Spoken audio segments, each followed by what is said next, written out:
galing Ano reaction mo? Grabe yung sigawan at hiyawan simula pa kanina. What's your most favorite part of the first episode without spoiling? Siguro yung sinabi ko yung pangalan ko.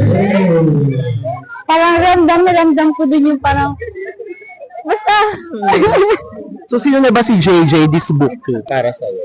Si JJ this book 2, I think siguro magiging mas mature siya kasi matutake niya and mahahandle niya yung mga revelations na hindi siya handang harapin. Correct. Sino po lang ano reaction nung nilabas yung teaser ninyo ng Manila's Finest? Yung character mo, isa talaga sa mga maraming likes at reactions, si Miss Magtibay, ano reaction?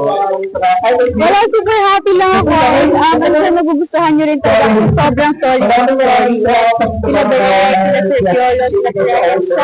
Sobrang babait sila. And sobrang happy ako na nakasama ko sa proyekto na to. Kasi alam mo yun yung, hindi lang siya project na, hindi lang siya movie na may mapalabas lang. May storya talaga. Excited ka na sa mga MMFF activities? First time na Naka na-excite ka, nilook forward mo. yung parade. Parade talaga.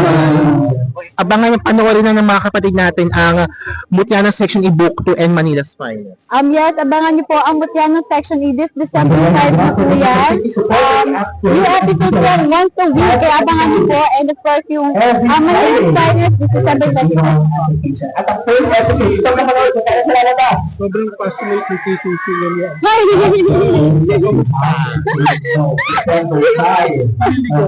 Thank you po. Ang galing.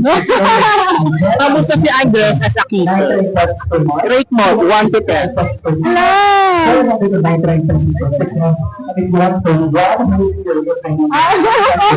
Sige po.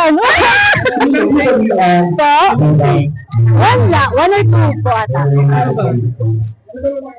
Sa una po kinakabahan kasi nakakahiya po kasi mag-gift na pag maraming tao. Pero mas hindi na po ako kinakabahan ngayon compared ng una. Ano, happy? Happy ang lahat. Kilig. That's the most important thing, guys. Kaya nakakatawa kasi parang kahit sa right side na siya, naging balance. Nandun pa rin yung kilig. Kaya sobrang grabe hashtag kila Direk, kila Miss Iris, sila sa editor ng Mutya ng Session. Thank you so much po.